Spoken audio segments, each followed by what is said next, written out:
Welcome back to our roundtable, Your Voice, Your Future, America, State of Affairs. An impressive panel tonight to discuss these pressing matters. Former director of the CIA and chair at the Foundation for the Defense of Democracies, Ambassador James Woolsey. We've also got founder of the first American Muslim organization dedicated to combating extremism, and that is attorney and expert Kamal Nawash. Deputy Press Secretary at the RNC, named by Black Enterprise magazine as one of the 10 black Republicans you probably don't know but should, Rafi Williams. Advisor to U.S. military and NATO, previously lending his insight to the Secretary of Defense office, Dr. Sebastian Gorka. And in the newsroom tonight from the Council on American Islamic Relations, we have National Legislative Director Corey Saylor. Gentlemen, thank you so much for joining us. I want to start with what we ended the last segment talking about, and that is Iran. And I want to begin with you, Jim, if you don't mind, because you have said in the past you really don't think we have any business doing this business. Well, a year and a half ago, it was okay.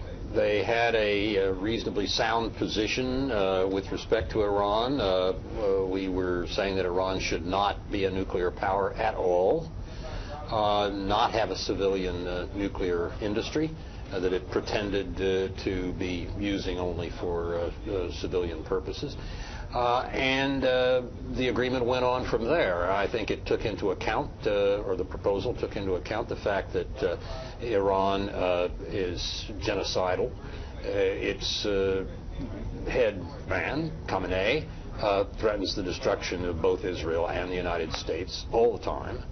And I think the position was a sound one. Then they caved. And they backed off of that. The Iranians pocketed our concession. And ever since then, for the last year and a half, it's been a story of us piling one concession on top of the other, and Khamenei demanding more and more and more. So you believe there's no way that we can trust the Ayatollah and the regime underneath him? Oh, no, absolutely not.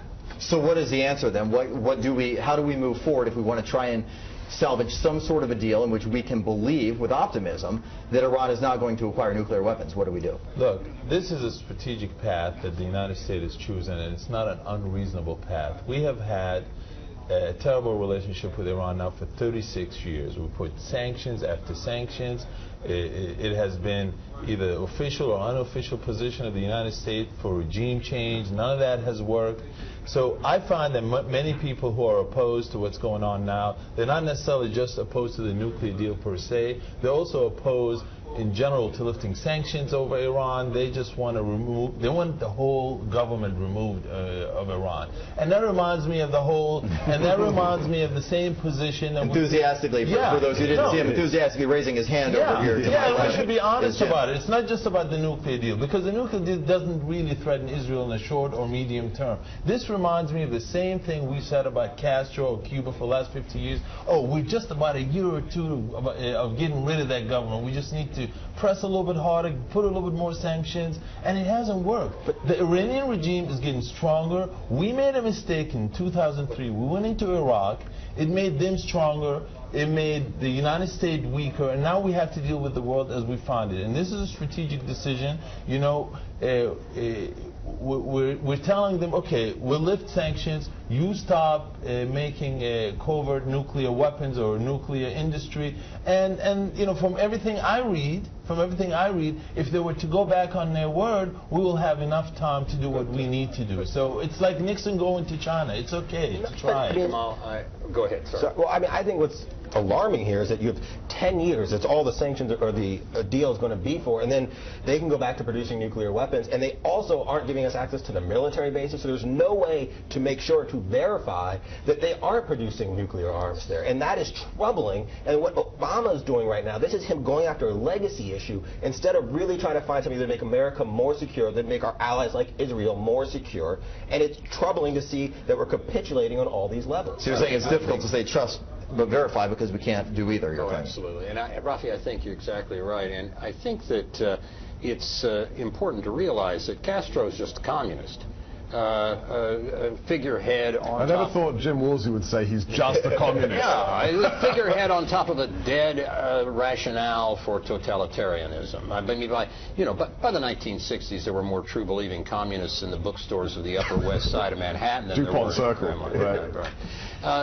But the problem is that the theocratic Ayatollah who runs Iran and those around him and those who run the Revolutionary Guard are theocratic, totalitarian, genocidal, jihadi maniacs. And that's a different thing. But also there's a bigger context, and you're right, it's not just about Iran. Look at what the situation on the ground is today. If you talk to Sunnis, if you talk to our Sunni allies, they use a phrase called the Shia crescent. Why are we assisting this regime that is a totalitarian theocratic regime in a moment when it has its forces in Iraq and Syria? It has captured Sana'a and is building and exporting this theocracy into new areas. Absolutely. This is absolutely the wrong time to empower. So, Doctor, let me ask you then, because you have over the years had the ear of people over at the Pentagon or those who are making these important decisions. If we still have to come up with some sort of way to keep them in check, because if this panel is in agreement that what this deal represents is a bad deal, then what is the path forward? Let's be progressive. How do we fix it? There's no need to make a deal right now. Now is not the time to make a deal. With U.S. citizens in jail in Iran because they are Christians, we don't need to make any concessions to Iran right now. Toughen the sanctions. Yeah, we toughen the sanctions. Look, let me just quote one thing that should help us here. An aged survivor of the Holocaust was once asked, having seen your whole family die in the last 6 years, what is the one lesson you take home as a survivor of Nazi Holocaust? And he said, oh, that's easy. If a group of people in a regime repeatedly say they're going to kill you, sooner or later you should take them seriously. We need to do the same with the mullahs. When they every Friday call for the destruction of America, you don't negotiate until they stop saying that. Okay, let's go to Corey Saylor. He's in the newsroom. He's got some input on this one. Corey? I just simply have to disagree. The longer that sanctions are in place, the longer the Iranians have to figure out a way to not have to worry about them. They will find ways around them. So right now is the perfect time to negotiate with them. They have to make concessions as well. And I think we've learned from Afghanistan and Iraq that endless conflict doesn't make any of us more secure. We need to find a way to get a deal with them and then trust that future administrations will be able to keep them in check. But not only that, it's one other thing. When you want to decide, when you want to conclude whether something is a good deal or not, you have to compare it to the alternative. And you ask, what is the alternative? Right. So right now, the Iranians, whether legitimately or not, they feel that they're under siege. They feel here's the West, here the U.S. has been putting sanctions, threatening regime change for years. I mean, they feel like, just like you said, they're threatening America, they see the U.S. threatening them. So what are they likely to do?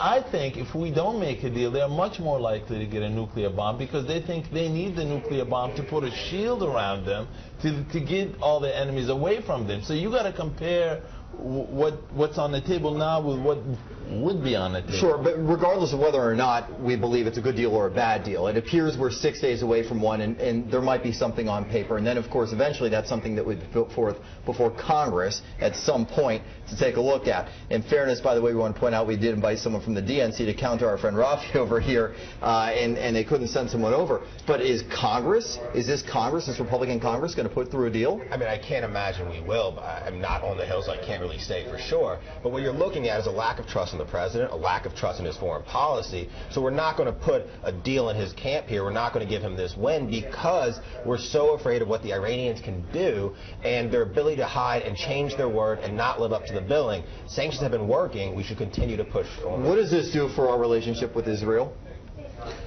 Well, we have shown such weakness, I think, in the face of Iranian challenges and Iranian threats that it has. I mean, one perfect example is what President Obama did in Syria, where he drew the red line. You will not cross it. You will not use chemical weapons. And then backed off of that. The Syrians are poodles of the Iranians. And then not only did he back off, he handed it to the Russians and said, oh, why don't you deal with it, Putin? You can't do worse than that. And that has impressed, I think, people not only in the Middle East, but in other parts of the world, including Putin, the weakness of I mean, they're making Neville Chamberlain look like Vlad the Destroyer. We are getting more analogies and more historical comedic references than we expected. Thank you for that, Jim. We'll be right back with more from our panel. In the meantime, connect with us on Facebook and Twitter. We will bring your questions and comments next.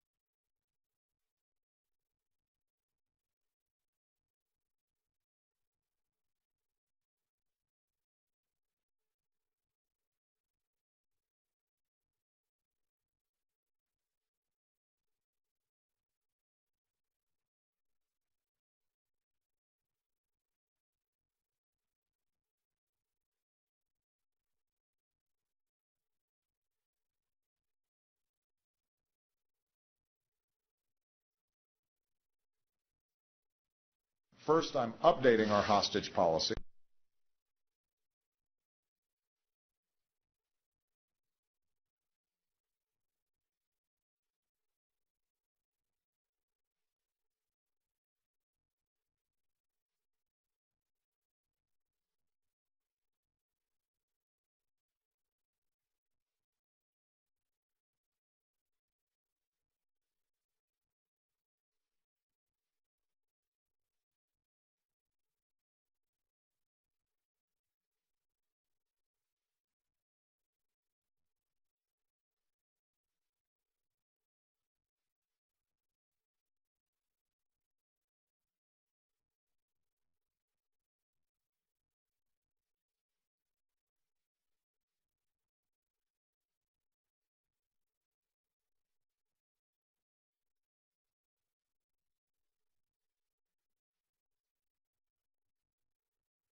First, I'm updating our hostage policy.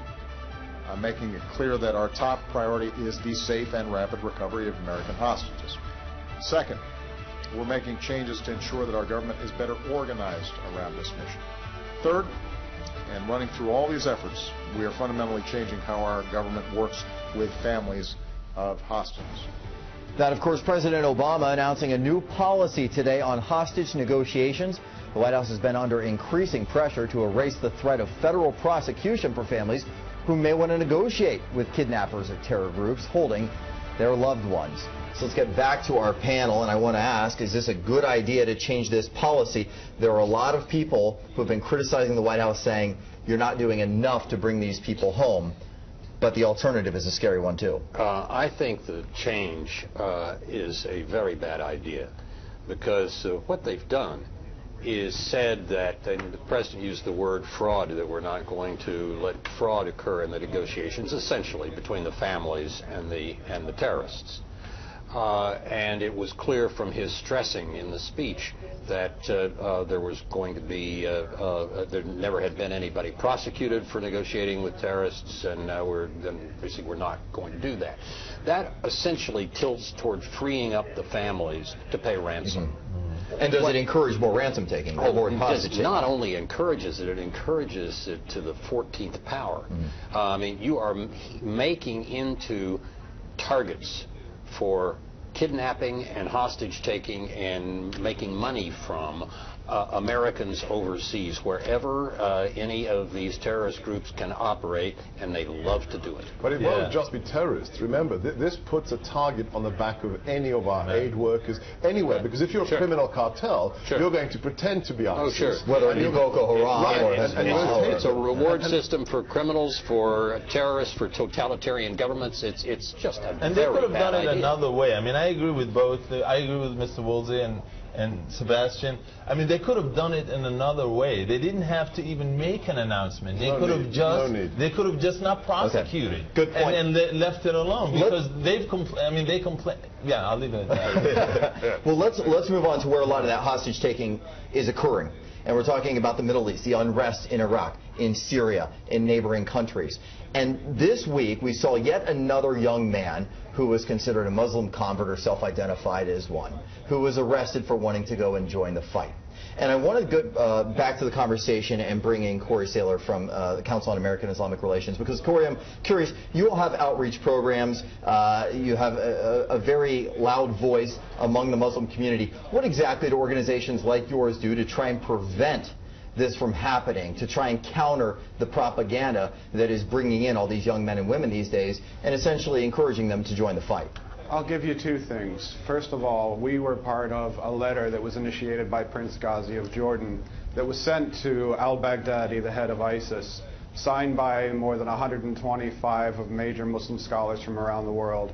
We were asked to release it in the United States. And that letter completely deconstructed the theology of ISIS and showed them how Islamically their interpretations were wrong. I could list off a lot of other work for you, but let me just give you a sense of the impact that our work has. In May, over an ISIS Twitter feed, a 19-page document was released. And in that document, ISIS advised its followers to avoid CARE, the organization I work for, because they consider us to be Rand Muslims. So I don't know what Rand Muslim means, but if they are hearing about our work and it's frustrating them and they feel obligated to respond to us, we know the work we're doing is having an impact on them. And I'm glad anything I can do to stop them from getting their hooks into our young people, I am happy to do it. Okay, so let's look at bigger picture now. When we talk about how to move forward in this battle, this war, there's no other way to call it other than a war. We've heard recommendations from people who say, like Senator McCain, who entertain the idea of, do you have to put 10,000 boots on the ground to try and actually fight this man-to-man? Or is the president's recent measure to put 450 more advisors, opening up a 5th training center? What is, because there is no end game in sight, so what do we do now? The key thing is the forward air controllers. When we went into the early days of the first Gulf War, and then again when we were flying strikes in support against Serbia, in some days we launched 100 sorties a day. Other days we launched 1,000 or more sorties a day. In this last round, the U.S. government, each day it says airstrikes were launched, airstrikes were launched. You look at the numbers, and McCain does this, he's a fighter pilot. Yeah. You look at the numbers, and they're launching 5 strikes, 6, 7, 8, and 2/3 to 3/4 of them, they don't deliver any ordnance. So it's kind of pro forma. Now, some days it's better than that. But the point is, they are not doing what is militarily effective and using air power the way it could be used. But we have to understand that there's no insurgency in the 20th century that has been defeated by air power. Not one. So the point of air power is you prepare the ground for ground troops. And in my analysis, it's going to have to be Arab and Kurdish ground troops. It's not going to be Americans. But Americans have to be part of it. They have to advise, provide help with communications and training. But look at the number. Let's just look at one number. 450 trainers deployed. The real figure is 120 because everybody else is field security. They have tens of thousands of fighters. We deploy 120. What does that make America look like? Rafi? Well, I think it's a problem of the Obama administration. We can't even find enough Iraqis to train. We're having trouble verifying the rebels to even figure out who we need to arm and mobilize here. And so we're having a real problem when it comes to how we're combating it. It's a lot of this leading from behind and not really leading and telling people what we need to do in order to defeat ISIS. And that's the problem, is there's no leadership at the top. Corey Saylor, 30 seconds. Do you believe that we're on the right path when it comes to a strategy, or are we lost? Well, I don't think military is really going to be the way to go. I mean, Iraq and Afghanistan are both in chaos still, even after our intervention. I think the only way you're going to defeat these movements, there has to be a military component, but you must undermine their ideology. And part of that is making sure that what the United States projects to the world is its inclusiveness, its good treatment of people of all faiths, and not by projecting its fear and suspicion of Muslims around the world, as too many politicians in this country do. All right, I want to quickly switch gears and talk about something that was revealed today, and it was that the WikiLeaks publishing, through Edward Snowden's work, indicated that the U.S. spy agencies have been eavesdropping on other leaders, which is not a big shock, but that this time it included some of our allies, like the French president. And fortunately, sitting to my left is someone who ran the CIA. The French are demanding immediate repercussions. They want some sort of, I guess, public apology along with a change in policy and programs. Should we be doing this? Well, I had a piece of the Wall Street Journal a few years ago called Why We Spy on Our Allies. And the main reason is bribery. We don't bribe, basically, to get foreign contracts for American corporations. The Foreign Corrupt Practices Act pretty well stops it. But in some European countries, bribes are tax deductible. And it is a general approach toward doing business that we are always struggling against, and we who collect intelligence, helping our Secretary of State, the President, the White House, and so forth, try to achieve some kind of balance. And I really think that's true, that if they would stop bribing, we could generally, for friends and allies, stop spying against them. But keep in mind that Willy Brandt, the Chancellor of Germany's Chief of Staff, was a Stasi agent. And if we or the British had been doing a real favor for Willy Brandt back then, the German Chancellor, we would have been spying on him and the people in his office, and he could have caught that guy a lot sooner. That's great. Gentlemen, thank you so much for your insight on this panel. Still ahead here, the list of presidential candidates continues to grow. A new addition today for the GOP, who presents the biggest challenge to presumed frontrunners. That's a big question. Who can defeat or possibly unseat the place of a Hillary Clinton or Jeb Bush? Could that addition of someone like a Donald Trump actually help the Republican Party? It's the race for the White House. We break it all down for you next on America, State of Affairs.